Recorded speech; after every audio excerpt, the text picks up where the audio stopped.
आखिर कितनी आयु थी भगवान श्री राम की जब उनका युद्ध रावण के साथ हुआ था, और जब श्री राम ने अपना देह त्यागा तब उस समय उनकी उम्र कितनी थी? क्या सचमुच रावण की उम्र करोड़ों वर्ष की थी? हनुमान जी की उम्र जानकर तो आप भी हैरान रह जाएंगे। वहीं विभीषण, मेघनाथ, कुंभकर्ण और शूर्पणखा की उम्र भी आपको हैरान कर देगी।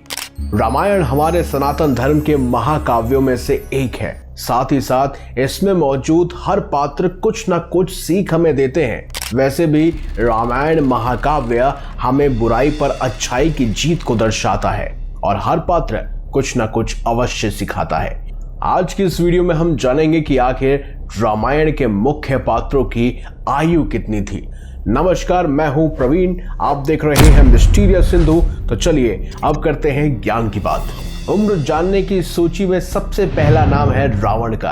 आप शायद कल्पना भी नहीं करेंगे कि रावण की उम्र कितनी थी। दरअसल वाल्मीकि रामायण युद्ध कांड सर्ग 60 और उत्तर कांड के अनुसार जब रावण विश्व विजय पर निकला था तो एक समय राजा अर्ण्य से उसका भयंकर युद्ध हुआ और उस युद्ध में राजा की मृत्यु हो गई।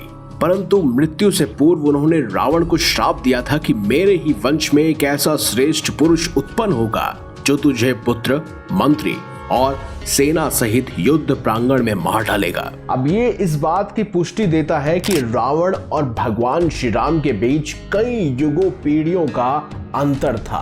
अर्ण्य मनु इक्ष्वाकु पीढ़ी के छठे राजा थे और रावण का इस पीढ़ी के 11वें राजा यानी कि मानधाता जी के साथ भी युद्ध हुआ था और श्री राम इक्ष्वाकु वंश के 36वें राजा माने जाते हैं। कहते हैं श्री राम के पिता ने ही लगभग 60,000 वर्षों तक राज्य किया था और उनके पूर्वज सागर, दिलीप, भागीरथ आदि भी लगभग कितने ही वर्ष तक जीवित रहे। यदि आप 30 पीढ़ियों की 50,000 वर्ष की औसत आयु निकालें तो लगभग 15 लाख वर्ष हो जाते हैं। कहते हैं रावण ने समूचे ब्रह्मांड को जीतने के लिए कई हजारों वर्षों तक भगवान शिव और भगवान ब्रह्मा की तपस्या की थी और उसके बाद कई सारे राजाओं को जीता भी। लेकिन इसी संदर्भ को अगर देखा जाए तो 15 लाख वर्षों तक रावण का राज्य था और वो जीवित था। वहीं बात की जाए कुंभकर्ण की तो कुंभकर्ण का जन्म रावण के बाद हुआ था। उसके उपरांत शूर्पणखा और फिर विभीषण। इनकी आयु में कुछ ही वर्षों का अंतर था। वहीं विभीषण आज भी जीवित है और आज भी एक चिरंजीवी है, तो उनकी आयु अभी सबसे अधिक है। रामायण के बालकांड सर्ग 17 के अनुसार महाराज दशरथ के घर में भगवान विष्णु को पुत्र रूप में अवतीर्ण होते हुए देखकर ब्रह्मा जी ने सब देवताओं से कहा कि भगवान विष्णु की सहायता के लिए तुम लोग भी शक्तिशाली वानरों को, नाग कन्याओं को, अप्सराओं को शक्तिशाली पुत्र और पुत्रियों के रूप में उत्पन्न करो। आगे ब्रह्मा कहते हैं कि मैंने पहले भालुओं में श्रेष्ठ जामवंत नामक रीछ को पैदा किया था। उबासी लेते समय मेरे मुख से वो उत्पन्न हो गया था। वहीं अगर कंभ रामायण को आप पढ़ेंगे तो मधु और कुटुंब जो कि स्वयं भगवान विष्णु के कान से उत्पन्न हुए थे, उन्होंने गर्जना करते हुए सीधा तौर पर ब्रह्मा जी को चुनौती दी डाली, जिसकी वजह से ब्रह्मा जी बेहद हैरान, परेशान, भयभीत और साथ ही साथ बहुत घबराए। और उसी समय जब ब्रह्मा जी को पसीना आया तो उससे जामवंत जी की उत्पत्ति हुई। जामवंत जी की उत्पत्ति उस समय हुई जब ना ही ब्रह्मांड का सृजन हुआ था और ना ही कोई युग का निर्माण हुआ था, तो इसीलिए उस समय उनकी आयु का अंदाजा लगा पाना बेहद मुश्किल है। लेकिन कहते हैं कि उन्होंने भगवान विष्णु के मत्स्य अवतार से लेकर भगवान श्री राम के अवतार तक को देखा और साथ ही साथ उन्होंने द्वापर युग में भगवान श्री कृष्ण के साथ भी युद्ध लड़ा था, जहां पर उन्होंने अपनी पुत्री जामवंती का विवाह स्वयं भगवान श्री कृष्ण से किया, जिसके बाद उनको एक नाती की प्राप्ति हुई जो कि सांब था। वहीं अगर बात जटायु की जाए तो जटायु के बारे में तो आप सब जानते ही होंगे कि किस तरह से रावण के साथ उसने सीधे तौर पर मुकाबला किया था। जब रावण ने ब्राह्मण का वेश बदल कर माता सीता का हरण किया तब जटायु ही थे जिन्होंने सीधे तौर पर रावण के साथ युद्ध किया था। रामचरितमानस के अरण्य कांड में इस बारे में विस्तार से लिखा गया है कि जटायु की उम्र लगभग 60,000 वर्षों से भी अधिक थी। लेकिन अब जानते हैं कि आखिर भगवान श्री राम की आयु कितनी थी। वाल्मीकि रामायण अरण्यकांड सर्ग 47 के अनुसार जब रावण ब्राह्मण वेश में माता सीता का हरण करने के लिए आया था तो उस समय माता सीता ने उससे कहा था कि वनवास प्रस्थान के समय मेरे तेजस्वी पति की आयु 25 वर्ष की थी और उस समय में जन्म से मैं 18 वर्ष की थी।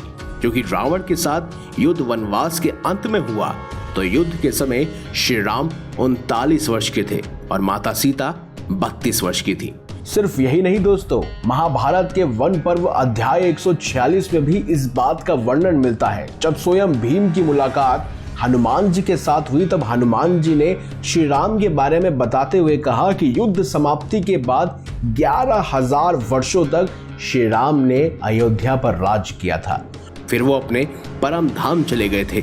इसका अर्थ है कि श्री राम जी की आयु मृत्यु के समय लगभग 11,040 वर्ष की थी। लेकिन हमारे बहुत से संस्करण इस बात का दावा करते हैं कि सचमुच भगवान श्री राम की आयु 11,000 वर्ष से भी अधिक थी। वहीं लक्ष्मण जी, भरत जी और शत्रुघ्न जी की जन्म की बात की जाए तो उनका जन्म श्री राम के जन्म के एक दिन बाद हुआ था, तो उनकी आयु भी लगभग श्री राम के समान ही थी। लेकिन अब बात करते हैं हनुमान जी की। तो कहते हैं कि हनुमान जी का जन्म कुछ महीने पहले ही हो गया था। कहते हैं कि कौशल्या जी द्वारा भगवान विष्णु के अवतार श्री राम को जन्म देने के ठीक पहले अन्य वानरों के साथ हनुमान जी का भी जन्म हुआ था।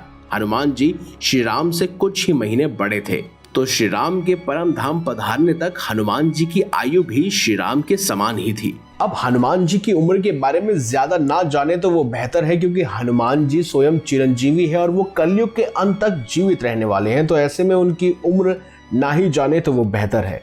और अब बात करते हैं दिव्य वानरों की, जिसमें बाली, सुग्रीव, नल और नील शामिल थे। जब ब्रह्मा जी ने समस्त देवों को बताया कि विष्णु जी श्री राम के रूप में उत्तीर्ण होने वाले हैं, तो आप लोग भी उनकी सहायता के लिए शीघ्र अपने अंश के पुत्र उत्पन्न करो। तो सर्वप्रथम देवराज इंद्र ने वानर राज बाली को पुत्र रूप में उत्पन्न किया। फिर सूर्य भगवान ने सुग्रीव को जन्म दिया। नील अग्निदेव के पुत्र थे और हनुमान जी वायुदेव के पुत्र थे। इसका अर्थ है कि बाली और सुग्रीव हनुमान जी से बड़े थे, लेकिन उनकी आयु में कुछ ही महीनों का अंतर था। लेकिन बात की जाए बाली की, तो बाली छोटी सी उम्र में ही भगवान श्री राम के हाथों मारे गए थे। वहीं अगर सुग्रीव की बात की जाए तो सुग्रीव तब तक जिंदा थे जब तक भगवान श्री राम ने समाधि नहीं ली, क्योंकि उन्होंने भी भगवान श्री राम के साथ समाधि ले ली थी और उसमें नल और नील भी शामिल थे। तो दोस्तों, यही थे रामायण के वो मुख्य पात्र और उनकी आयु। इस बारे में आप क्या जानते हैं और आप क्या मानते हैं, कमेंट बॉक्स में हमें अवश्य बताइएगा। अगर आपको ये वीडियो अच्छी लगी है तो इस वीडियो को लाइक कीजिए, हमारे चैनल को सब्सक्राइब कीजिए और ज्यादा से ज्यादा शेयर भी कीजिए। तो मिलेंगे अगली बार एक नई खास वीडियो के साथ। तब तक देखते रहिए संपूर्ण ज्ञान का केंद्र बिंदु, मिस्टीरियस हिंदू।